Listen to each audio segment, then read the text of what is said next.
I call Mark Cameron, and it's good to see you back in the House. Thank you, Madam Speaker. I just informed the House that dialysis and kidney disease is a terrible thing, but I am here. Thank you very much to my colleague. I'm saddened by some of the remarks by my dear friend Chlöe Swarbrick over the other side of the House, and I've got a lot of respect for her, as she talks about ideology in this impress supply bill that we're discussing, and where we see targeted funding by this government, and speaking loudly as she does about what I maintain is collectivism, and ideology certainly is something that she referenced. Yes, this side of the House has a slightly different aspiration for its New Zealanders. We speak to the individual rather than the collectivism of the left, and we certainly don't beat up those that are successful. Targeted funding, I wager, Chlöe Swarbrick, has been felt by the primary sector, which, by the way, is the backbone of the very country that you speak to and should be supportive of. And I want to speak to a couple of targeted funding measures that you might choose to support.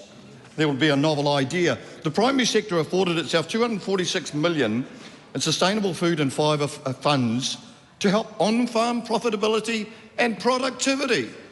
Now, I say to Ms Chlöe Swarbrick, how on earth are you going to tax a society when the country, especially the primary industries, affords itself an activity and produces nearly 60 billion bucks?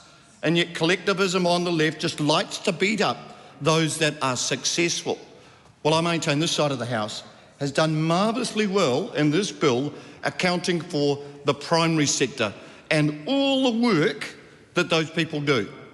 We don't go and come in this House and evangelise and offer sermons about how the primary sector should live from those from central Auckland. Gracious me, that's a nonsense. Another thing, Madam Speaker, I'd like to address that I think is very salient in this House is rural wellbeing and community support. Now, this is a very personal issue for me. Most people in this House know that my son committed suicide a year ago, and yet I came here and I looked at this impressed supply bill and what was in the appropriation. I buried my boy a year ago. Now, this has afforded $2 million as a contestable fund. I would argue it's not enough, but it surely speaks to the issues that we face in rural New Zealand. I am sick to death of that side of the House beating my side up for what we do every day to try and make rural New Zealand a little bit better for all of us. Because, gracious me, some of the members on the other side of the House know what it's like living in a remote area. And rural New Zealand and the well-being that I see in this contestable fund will help my people kind of address these very salient issues that only some of us understand.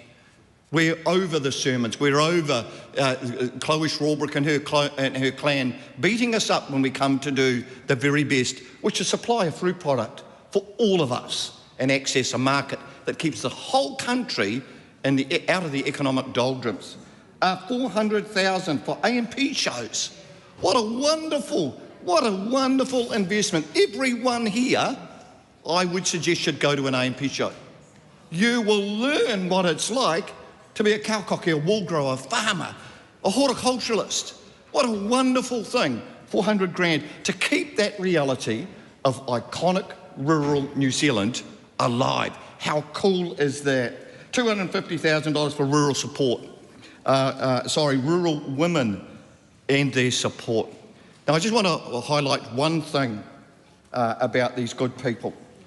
I was asked when I went to speak to these people, what was a rural community? Thinking of this fund as I speak to this. They asked me what was a community, what did a community mean to me?